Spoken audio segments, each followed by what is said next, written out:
Over the years, Destiny has had some amazing content. The issue is, some of it's no longer in the game.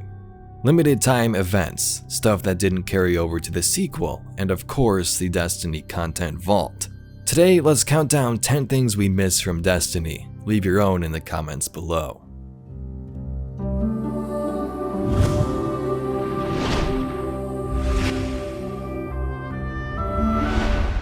The Tribute Hall.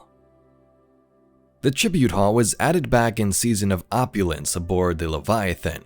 This was a tribute to your Guardian's triumphs, and a place for you to test weapons against hordes of endless enemies if you chose to do so. Players loved this location as you could do a couple of things: hang out, see your friends' achievements, and experiment with damage numbers. Have a new weapon or exotic you want to test out, a new build? You can do this here in a non-patrol or private match environment. I believe the Tribute Hall was actually a part of an exotic quest with the bad juju, but was removed when the pyramids arrived in Season of the Arrivals. Causality, what a trip. If you believe your weapon wants to murder all existence, then so it will. Call it a little bad juju, if you please. It made sense story-wise with the Leviathan disappearing, but was really just a way for them to shove it in the content vault. A couple of seasons ago, the Leviathan did return though, so maybe the Tribute Hall could reappear one day. Exotic class items. What about these exotic class items, or at least legendary ones that looked as cool as the ones the speakers sold in Destiny 1? I mean, look at some of these.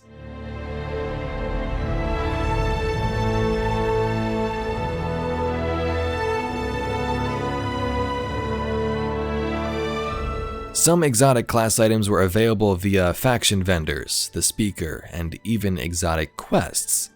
Yes, there really wouldn't be a purpose for them to be exotic other than saying they look way more epic, but sometimes that's just what we need. Enemy variation in strikes. This one is kinda small and nitpicking a bit, but certain Destiny strikes used to have enemy variation. Some of the base Destiny 2 strikes had this, and even more in Destiny 1. For example, sometimes you would load into a strike and be fighting against Fallen, but the next time you jump in, the area was overtaken by Taken. This was a great way to freshen up the experience, especially if you were grinding strikes for hours. It would freshen things up a bit. Of course, this could cause some issues in the current state of the game if you're trying to run things like Grandmasters and the enemies keep changing, but maybe add back challenge cards or a way to toggle these modifiers. Vaulted destinations. This one's a no-brainer. I miss the vaulted locations. Now that vaulting is no longer a thing according to Bungie, some of these could return, maybe, but I miss the nostalgia of exploring the arcology of Titan, the Pyramidion, or even the depths of the Infinite Forest.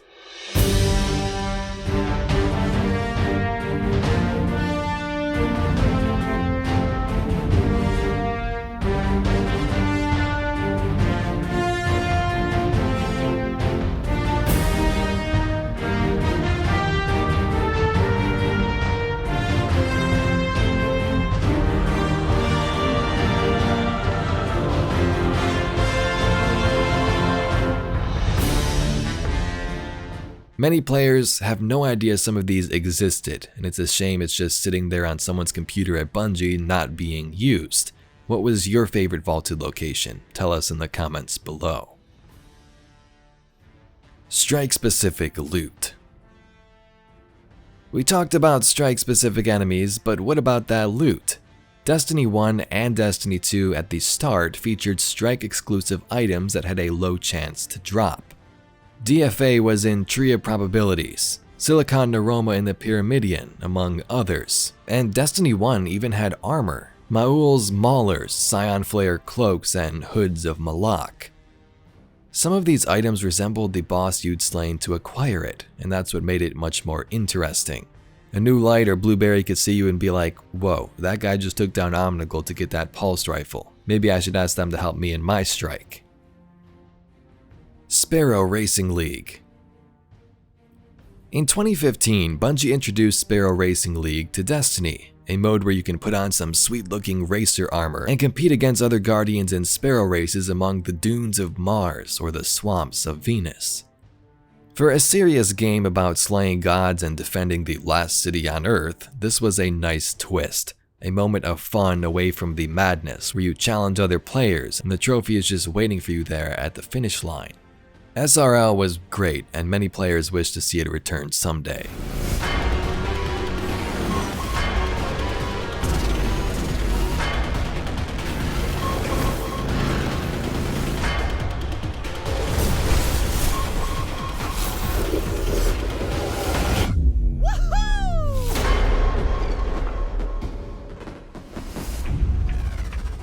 SPARROW Racing League begins December 8th, exclusively on Destiny: The Taken King. The Red War. Vaulted locations suck, but what about the campaigns that go along with them? The Red War may have been one of Destiny's best story playthroughs, in my opinion at least. The upgrade from the first game and the stakes of almost losing everything, including your Guardian's power, made such an impact back in 2017. New lights nowadays complete a couple of missions in the Cosmodrome and are flown to the tower. But the veterans really know what it feels like to stumble lightless beneath the traveler in the streets of the city as Cabal hunt for survivors overhead. Or rally the forces at the farm, one of these social spaces no longer available. The Red War was a major turning point in Destiny's storytelling, and it's a shame we can no longer experience it for ourselves. Secret missions. We did just have the mini Telesto takeover, which some went off about, but true secret missions like 0 Hour, where we invaded the old tower, or Whisper of the Worm on Io, where one day a mysterious portal just popped up for Guardians to explore, are activities we miss dearly. Destiny is at its best when mystery is involved. This is something Bungie is very good at even back in the Halo days, but not as of late in terms of secret missions. Maybe they're focused on other important things, but these were iconic, and legends still talk about them to this day. Sparrow horns. This one is not needed, but it sure was some fun. You can do all your fancy emotes, flips, and tricks on sparrows, but Bungie decided to remove horns for some reason for Destiny 2. In the first game, you can customize your horn sound, and I even believe you can purchase them through Eververse, so they lost that monetization opportunity, but listen to how cool some of these sounded.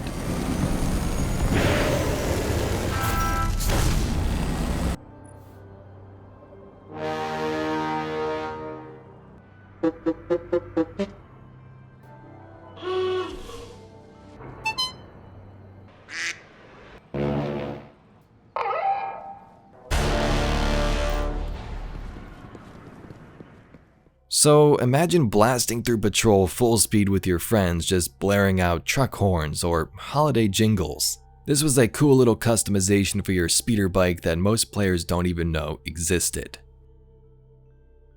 Adventures and flashpoints. Adventures and flashpoints were a staple for the base game of Destiny 2.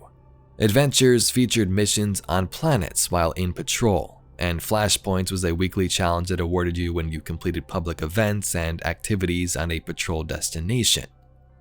Yes, some of you may not miss these, but think about it. It actually gave you a reason to load into an area. How often are you loading into patrol nowadays just on your own to the EDZ or the Cosmodrome? Me personally, not so much unless I have an incentive. Do I need to do a public event, or am I just loading in to explore for some reason?